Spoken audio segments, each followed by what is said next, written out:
Every single day, billions of us sit down at a computer or pull out our phone. We stare at that blank white page with a single text box, type in a question, hit enter, and boom, magic happens. But what exactly is that magic? Well, today we're breaking down the unseen mechanics of Google search. We're going to take a process that could literally fill textbooks and turn it into a clear, easy-to-follow journey. So how does this whole thing actually work? It is absolutely a question Google gets asked all the time. Now, to answer it without getting totally bogged down in endless technical jargon, let's just use a super relatable example. Let's say it's getting close to dinner time. You're hungry, and you want a recipe for lasagna. Hey, we've all been there. We're going to follow this simple query, just the words lasagna recipe, on its complete journey through the digital ether. Okay, to understand how we actually get our results, we first have to understand where those results live. See, before you even start typing, Google has been continuously mapping hundreds of billions of web pages to create this foundational database called the index. You can kind of think of it like a giant, unimaginably vast library. Whenever you search for lasagna or literally anything else, this is the raw material the system immediately starts looking through. It's the fabric of the internet, organized and just waiting for you. Now you might be thinking, the word lasagna shows up everywhere on the web, right? But context is absolutely everything here. You've got articles written by actual scientists whose last name just happens to be lasagna, or, deep dives into the historical origins of the dish. There is a ton of stuff out there that someone else might be perfectly happy to find. But if you're just hungry and trying to make dinner, randomly clicking through unorganized links is going to be incredibly frustrating. A massive library is basically useless without a brilliant system to guide you. And that is exactly where ranking algorithms step in. This whole process happens in three main stages. First up, the algorithm actually tries to understand your intent, which is super helpful if you don't know the exact words to use, or, let's be real, if your spelling is a little off. Second, it sifts through millions of possible matches in that massive index. And finally, it automatically assembles a page that attempts to put the absolute most relevant, helpful information right at the very top. So how do these algorithms actually decide what gets onto that highly coveted first page? Well, there are actually hundreds of ranking factors, but 4 major ones do a lot of the heavy lifting. First, keywords. And it's not just about having them, but where they're placed, like in a title or an image caption. Next is linking. Analyzing how pages link to one another helps the algorithm figure out what a page is about, and honestly, how trustworthy it is. Then you have the searcher's location, and finally, the freshness of the information. Let's actually look a little closer at those last two. Your location fundamentally changes your intent. Let's say you happen to be standing in Ormea, Italy when you search for lasagna. Well, Ormea has a famous annual lasagna festival, so the algorithm knows you might actually be looking for event dates or local news. But type that exact same word into your phone while sitting in Omaha, Nebraska, and you probably aren't trying to book a flight to Italy, right? You just want to make dinner. The results are instantly tailored to exactly where you're standing when you hit search.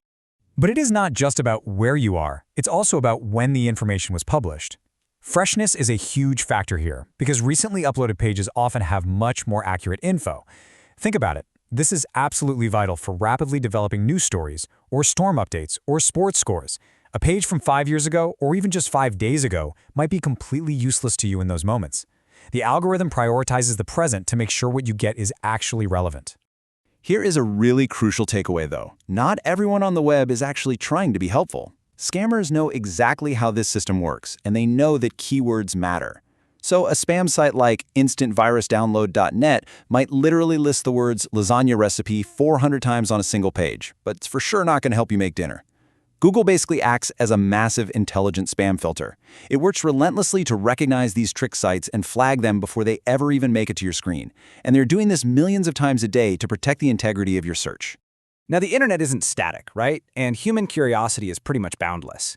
Because of this, an incredible 15%, or 1 in 7, of all searches typed into Google are completely unique. That literally means someone is searching for a phrase or a question that has never been typed into that box by anyone ever in the history of the world. Because of this endless novelty, the search algorithms can't ever take a break. Google has to make thousands of updates every single year just to keep up with all of us. With thousands of updates happening constantly, you've got to wonder, how does Google know if a change actually makes the search better? Well, they use real humans. Thousands of search quality raters evaluate samples of search results side by side. They're checking for relevance and reliability based on a massive, publicly available set of guidelines. Now, there's a really vital distinction here to keep in mind. These raters don't directly rank live search results. They aren't in a back room pulling levers behind the curtain. Instead, their responses are used to evaluate the overall effectiveness of an algorithm update before it rolls out to everyone globally. So, let's bring it all together and trace our lasagna query's journey one last time. The exact moment you hit search, algorithms analyze the deep meaning of your words. They match those meanings to content mapped out in that massive index we talked about. They filter for the most reliable and safe material, and then they automatically organize the whole shebang into a neat, easily digestible page, perfectly designed to give you exactly what you need to make your dinner. And you know what is truly staggering about all of this? The scale and the speed at which it happens. 0.81 seconds. That's it. Navigating hundreds of billions of pages, figuring out your intent, filtering out millions of spam sites, weighing hundreds of ranking factors like your location and freshness, and formatting a completely customized page. This entire, miraculously complex technological journey literally happens in a fraction of a heartbeat. Which brings us to a final thought. Is anyone else getting completely ready for dinner? We started with just a simple craving, right? And we ended up uncovering the massive, invisible machinery that connects our everyday questions to the world's information. I mean, it fundamentally changes how you look at that simple white search box. If you found this fascinating and you want to see the exact rulebook those human raters use to judge the internet, the Search Quality Rater guidelines are completely public online. So the next time you type a question that has never been asked before in human history, what invisible connections are you going to trigger? Keep learning, keep questioning, and I will see you in the next